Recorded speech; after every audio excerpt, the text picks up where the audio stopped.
অহংকার মানুষকে রাস্তায় একদম মিলায় দেয়। আমার বেডরুমে যদি কেউ আসতো, আমার মায়ের মনামুখ দেখবো না। আমি ঘরে কাজের বুয়ারে তো বের করতে আমি ঘরে জিনিস ভেঙে ফেলতাম, যে ড্রয়িং রুমে বসাইতো, তুমি বেডরুমে কেন আসছে? সেই মহিলা রাস্তায় কাজের পেটিকের সাথে রাস্তার ফুটপাতে ওদের সাথে একসাথে বসে ভাত খাই, কারণ আমি জানি অহংকারে আমাকে কোথায় নিয়ে আসছে। তাদেরকে বলবো আমি যেরকম রাস্তায় ঘুমাইছি, কিন্তু ভাই এই হাতের জিলে ঘুমাইছিলাম রাতে।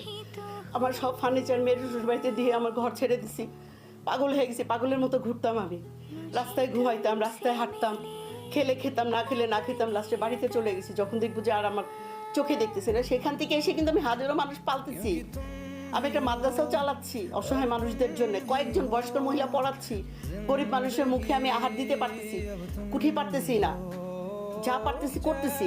আজকে আমি নিজে খাচ্ছি, আমার বাচ্চাদেরও ভালো কিছু দিতে পারছি, সেটা আমার আইকন হচ্ছে হিরো আলম। আল্লাহ আমাকে দান করতেছে, কিন্তু হিরো আলমকে কিন্তু ফলো করে আসছে এখানে। আমি বলবো না, আমি হ্যাঁ এক সময় টাকা ছিল, গার্মেন্ট ছিল, রেডিমেড গার্মেন্ট ছিল, ব্যবসা ছিল, অনেক কিছু ছিল, কিন্তু আল্লাহ অহংকার পছন্দ করেন। আমিও অহংকারী একটা মেয়ে ছিলাম, প্রচণ্ড খারাপ একজন মানুষ ছিলাম, অহংকারী। এখন আমার কোনো অহংকার নাই। এখন আমি একটা ডাস্টবিনে মহিলা বসে থাকলে তাকে তুলতে পারি, তাদের সাথে বসে ভাত খেতে পারি। অহংকার করা ঠিক না, এটা আমি আমার নিজেকে দিয়ে প্রমাণ। কারণ অহংকার মানুষকে রাস্তায় একদম মিলায় দেয়। আমার বেডরুমে যদি কেউ আসতো, আমার মায়ের মনামুখ দেখবো না। আমি ঘরে কাজের বুয়ারে তো বের করতে আমি ঘরে জিনিস ভেঙে ফেলতাম, যে ড্রয়িং রুমে বসাইতো, তুমি বেডরুমে কেন আসছে? সেই মহিলা রাস্তায় কাজের পেটিকের সাথে রাস্তার ফুটপাতে ওদের সাথে একসাথে বসে ভাত খাই, কারণ আমি জানি অহংকারে আমাকে কোথায় নিয়ে আসছে।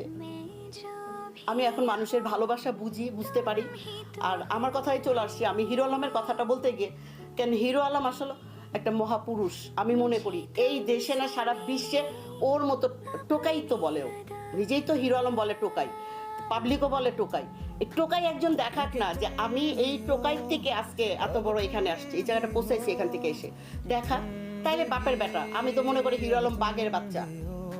মানুষ অনেক গালি দিবে, আমার কিচ্ছু আসে যায় না, যারা ভালো তারা তো দিবে না, যারা যে জিরাজ করে হিংসা করবে তাকে নিয়ে তারাই বলবে।